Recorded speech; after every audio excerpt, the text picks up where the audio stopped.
Bien, entramos a la tercera y última parte de esta serie sobre transporte, hablando de transporte en canales.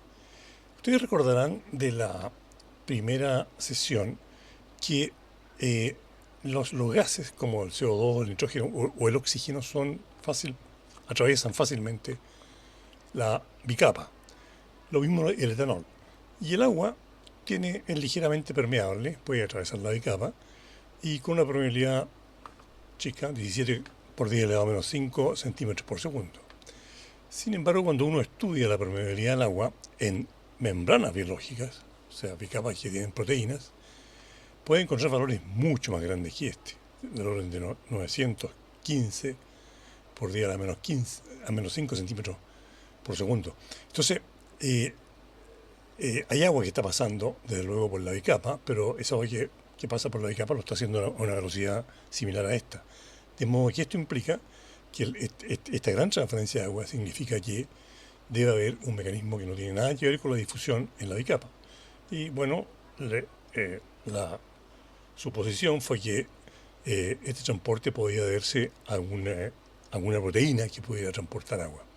Y efectivamente, a los comienzos de los 90, del siglo pasado, se descubrió una proteína que vamos a revisar en algún detalle en un minuto.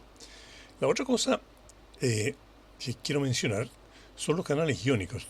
Hace como 70 años atrás, en un estudio seminal extraordinario, hecho por un par de fisiólogos ingleses, ellos predijeron, en un estudio que estaba destinado a entender o a proponer el mecanismo del potencial de acción.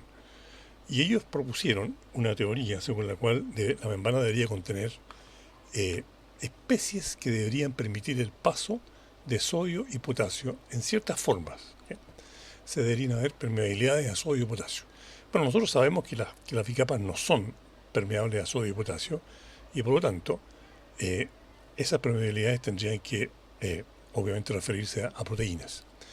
Y cuando finalmente se logró medir directamente corriente en membrana, aquí, este es un experimento que muestra una pipeta en un tubo de vidrio extremadamente delgado, que se hace, esto es la superficie de una célula, entonces se acerca la pipeta hasta que hace un contacto estrecho con la bicapa, un sello bien hecho, de modo que no hay fuga eh, hacia el exterior. Y cuando se aplica una diferencia de potencial entonces entre la pipeta y, y el medio intracelular, se encuentra que fluye una corriente a través de la membrana. ¿Okay?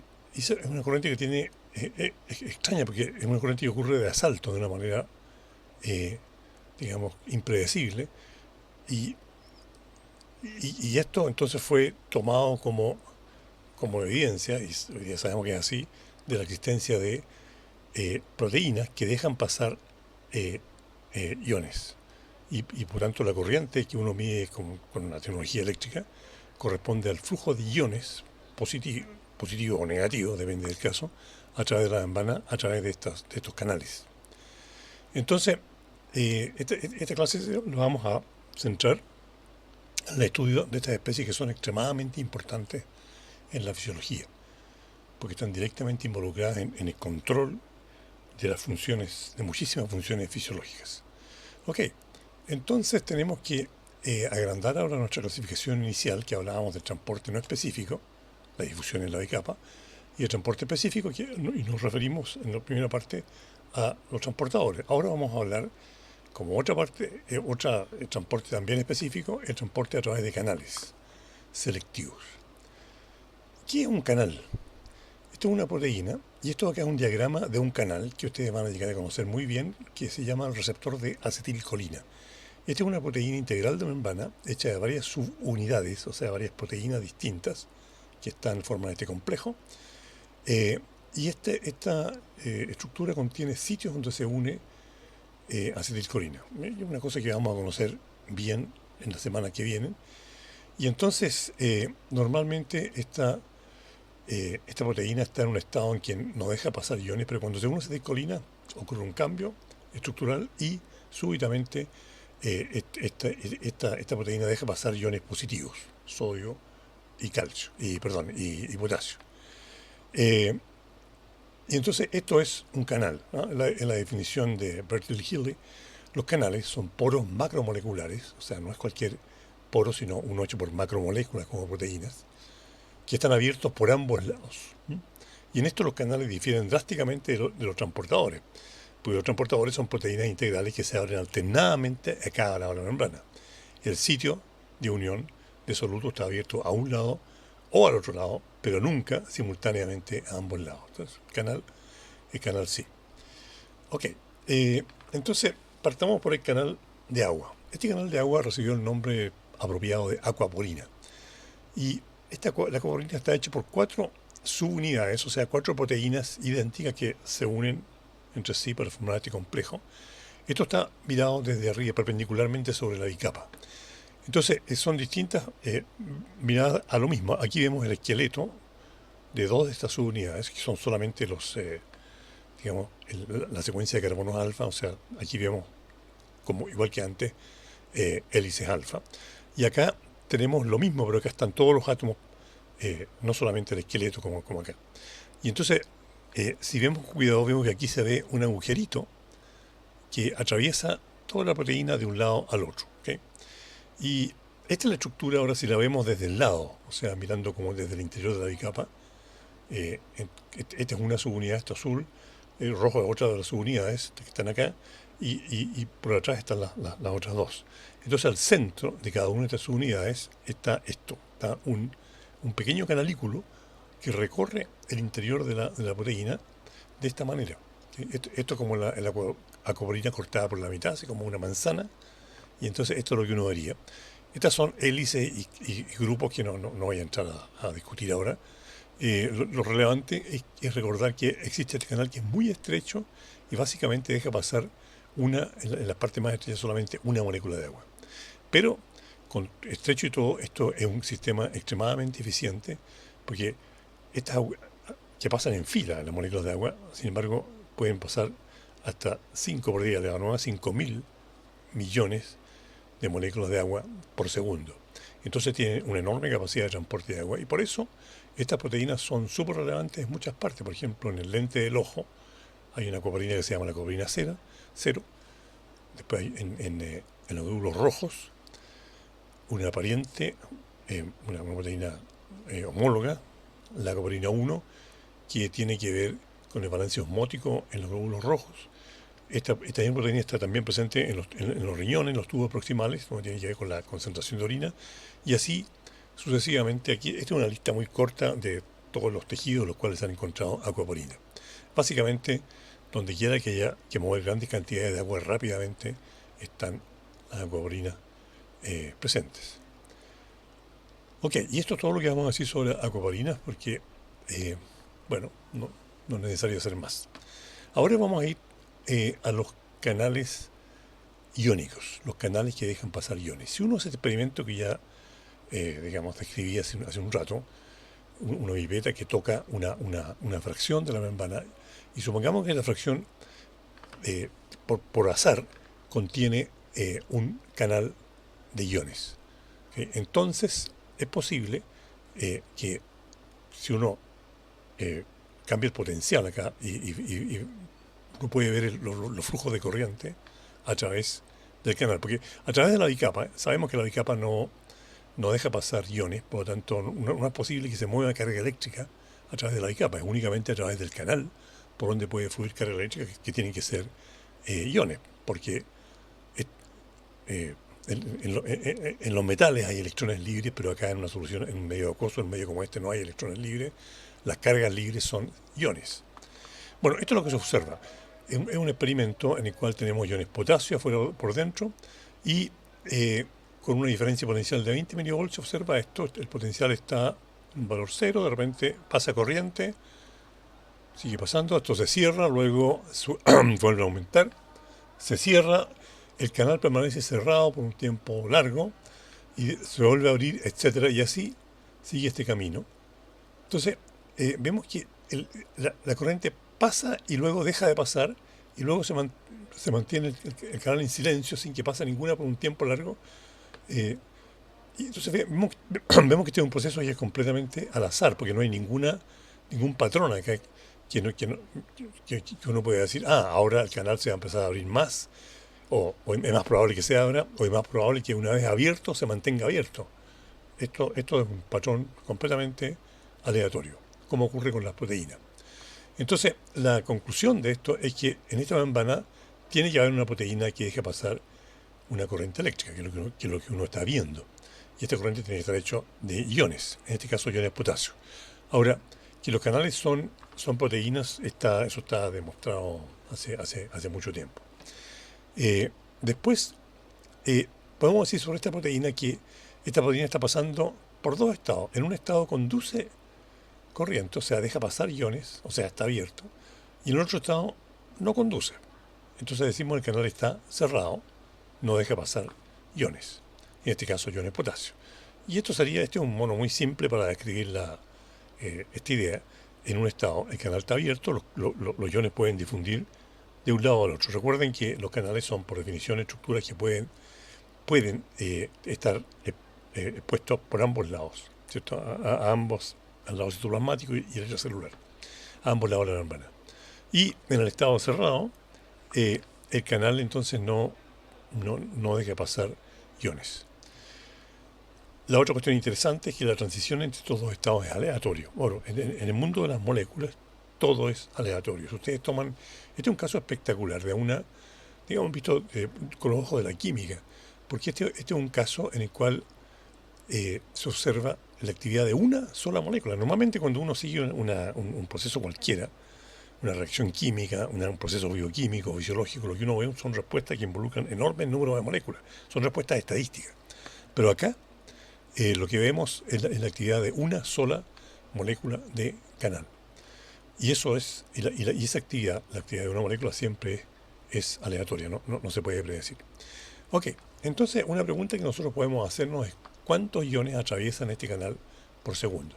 Si nosotros miramos el trazo anterior, y esta es una escala de corriente, estos son 10 picoamperes, o sea, 10 por 10 a la menos 12 amperes. De modo que aquí, como la mitad, eso son más o menos 5 picoamperes. La corriente entonces, que se define como carga, la carga que fluye, en este caso a través del canal, por unidad de tiempo, serían 5 por 10 a la menos 12 coulombs por segundo. ¿Okay? Entonces queremos transformar estos coulombs, esta carga, en número de iones. Y para eso usamos algo que ya conocemos. Nosotros sabemos que la carga de un electrón o de un ion potasio o de un ion sodio tiene este valor, 1,6 por 10 elevado a menos 19 coulombs. Entonces podemos transformar esto en iones simplemente dividiendo 5 por 10 a la menos 12 coulomb por segundo por la equivalencia de los coulombs en iones, 1,6 por 10 elevado a menos 19 coulomb por ion.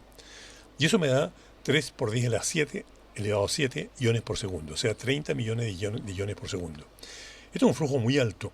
Esto es más o menos lo que uno esperaría del movimiento de potasio en agua simplemente por difusión.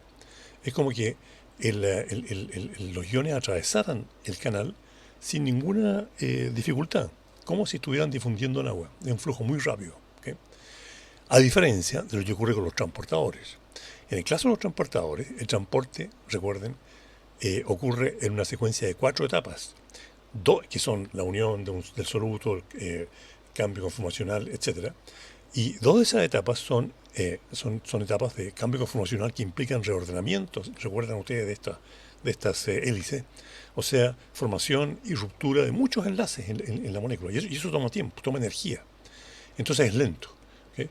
Un transportador típicamente va a mover alrededor de 1000, un poco más, un poco menos, moléculas por segundo a través de la membrana. Mucho más lento que la actividad de un canal. Ok, entonces, otra característica de los canales. Aquí tenemos un experimento en el cual se usa la mitad, un experimento similar al anterior, pero con la mitad del potencial. En vez de 20, 10 milivolts. Y esto es lo que se obtiene. Entonces lo que uno obtiene es que primero cuando el canal está abierto, se fijan ustedes, la corriente máxima que circula es más o menos como la mitad del anterior. Y eso, claro, es lo que uno esperaría de un canal que siguiera la ley de Ohm. Yo bajo el potencial a la mitad, entonces como la resistencia sigue siendo la misma que el paso a través del canal, necesariamente la corriente debería bajar más o menos a la mitad. Eso es lo que vemos. Pero vemos algo más. Vemos que el tiempo en que este canal está abierto, te fijan ustedes, estos periodos de tiempo, si uno los mira en el mismo, son ahora menores. El canal dura menos tiempo abierto. Y si uno mira los tiempos que el canal está cerrado, son más largos acá también. O sea, a 10 milivolts el canal tiene menos probabilidad de abrirse y una vez que está abierto, dura menos tiempo abierto. ¿Sí? Entonces decimos que aparentemente en este canal lo que está pasando es que la apertura del canal es regulada o controlada por la diferencia potencial a través de la membrana. A mayor potencial a través de la membrana, mayor es la probabilidad de que este canal se abra en algún momento. A menor potencial, menor. Entonces diríamos, este es un canal, típicamente la respuesta de un canal activado por potencial o activado por voltaje. Ahora si hacemos el mismo experimento con la pipeta y la membrana y los potenciales, pero en presencia de iones sodio sin iones potasio, no pasa absolutamente nada. O sea, este es un canal, diríamos entonces que es un canal de potasio, que no mueve sodio y que es sensible al potencial a través de la membrana. Entonces decimos, este es un canal selectivo por iones potasio, la probabilidad de abertura de este canal depende del potencial, y el canal es un conductor óhmico, ya que al duplicar el potencial se duplica la corriente. Ok, entonces podemos decir lo siguiente sobre los canales. Los canales pueden estar abiertos o cerrados, como pasa acá. Y la transición entre estos estados abiertos o cerrados es completamente aleatoria. Quiero decir que es impredecible, que no sigue ningún patrón. Segundo, los canales dejan pasar grandes cantidades de iones, ¿no? Casi en el límite con la difusión que el método, digamos, el transporte. Y esto tiene consecuencias importantes. Cuando los canales se abren, se produce una avalancha de iones que pueden cambiar el potencial de membrana, lo que va a traer otras consecuencias como vamos a ver en clases futuras, más rápido. Y son muy selectivos. Y esto, bueno, algunos pueden ser controlados por potencial. Y aquí es donde esto nos pone un problema, porque ¿cómo puede ser una proteína?